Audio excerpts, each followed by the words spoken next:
السلام علیکم ورحمت الله وبرکاته. ملګرو خدای دې وکړي ستاسو به ټول ښه او جوړ یاست. ملګرو په دغه ویډیو کې زه تاسو درښیم چې تاسو څنګه کولی شئ چې د بل چا د فیسبوک اکاونټ په 2 دقیقو کې ور ختم کړئ او دغه طریقه زه تاسو درښیم. ملګرو تاسو دا په غلطه لار نه استعمالوئ ځکه دا ډېر غلط کار دی چې د هر چا آیډي تاسو ختموئ. نو دا زما د یوه ملګري آیډي ده، دا د بل چا په نامه پیک آیډي جوړه شوې ده.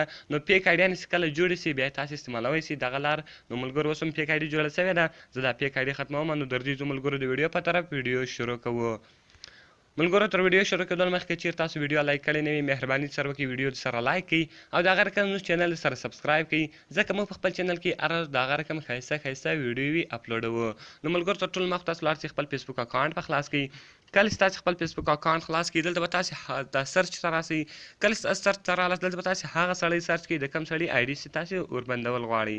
نو ملګرو دلته زما یو ملګری دی د روب خان په نامه ده، ما د بل په ملګري په نامه باندې پیک آیډي جوړه کړې ده. نو ملګرو زه دا ختموم. نو ملګرو کله چې تاسو دلته رالاست د آیډي به تاسو خلاصه کړئ. ګوره ملګرو هغه غلط پوسټونه یې کړي دي، نو غلط سورانې پورته کړي دي، زه دا ختموم. نو به دلته تاسو راسئ دا مور باندې به کلیک وکړئ. کله چې تاسو په مور باندې کلیک وکړئ دلته به کاپي لینک ټو پروفایل ملګرو دا خو تاسو دلته کاپي کړئ. کله چې دلته تاسو کاپي کړئ بیرته به د هغه ځای ته راسئ. دلته به تاسو ګیو فیډبیک اور ریپورټ دیس پروفایل په دې باندې به کلیک وکړئ. ملګرو کله چې تاسو په دې باندې کلیک وکړئ دلته دی تاسو ته نور اپشنان درکوي.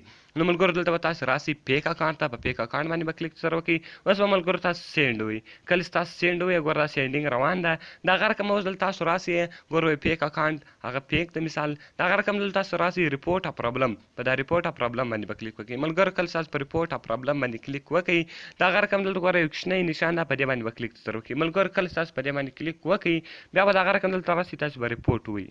ریپورټ چې مې ووهلی ملګرو ګوره دا کوم آیډي چې هغه چې سوله ریپورټ سوه وایي تھینک یو فار سبمیټینګ ا ریپورټ، یعنې ریپورټ چې سبمیټ سو اوس بیا تاسو څه کوئ ډن کوئ. نو ملګرو اوس په ګوره کوم لینک موږ کاپي کړی اوس به تاسو ولاړ سئ بیرته بیک باندې رابسئ خپل پروفایل ته. ملګرو کله تاسو خپل پروفایل ته رالاست دلته به تاسو راسئ ملګرو زه راځم ګوره هیلپ اینډ سیټینګ ته به تاسو راسئ هیلپ اینډ سپورټ.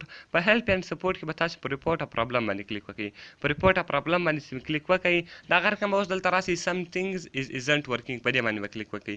ملګرو کله تاسو په دې باندې کلیک وکړئ د هغه رقم به دلته تاسو راسئ دلته به تاسو غلطي نه کوئ. دلته مثال دا یو اپشن ده په دې کې به تاسو غلطي نه کوئ. دلته به تاسو پروفایل پیدا کړئ. ملګرو دلته زه راځم پروفایل ګوره ملګرو پروفایل دغه ده، په دا پروفایل باندې به تاسو کلیک وکړئ. دلته تاسو کلیک وکړئ یا کوم لینک تاسو کاپي کړی د هغه به دلته تاسو پیسټ کړئ. کله چې لینک تاسو پیسټ کړئ دلته به ملګرو اوس تاسو یو څه نور خط راځي او نور خط به ورسره ویل کړئ. نو ملګرو نور خط ما دلته یو ځای لیکلی ده زه هغه خط راښمه. ګوره ملګرو دا خط ما راواخیستی دا مې ګوره هلته یو ځای لیکلی ده دا خط به تاسو کاپي کړئ او اوس به بیرته دلته راسئ هغه خط به په هغه ځای کې پیسټ کړئ.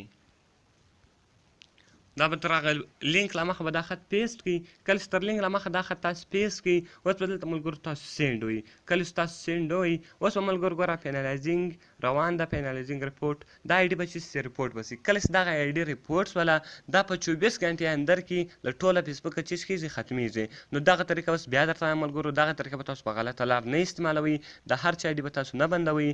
که چیرې ستاسو په نامه یو پیک اکاونټ جوړ شو بیا تاسو کولی شئ چې له دغه ویډیو څخه فایده واخلئ، دغه ویډیو ته ګورئ دغه سړي آیډي ور ختمه کړئ. نو ملګرو خدای دې وکړي ستاسو به زموږ ویډیو خوښه شوې وي او د هغه رقم د نورو ښایسته ویډیو لپاره زموږ چینل سره سبسکرایب کړئ او د هغه رقم زموږ ویډیو لایک کړئ. د هغه رقم که ته هره ویډیو غواړئ موږ ته لاندې په کمنټس کې وایاست تر څو موږ هغه ویډیو ستاسو لپاره جوړه کړو. نو ملګرو ملاویږو په نورو ښایسته ویډیو کې. د خدای په امان.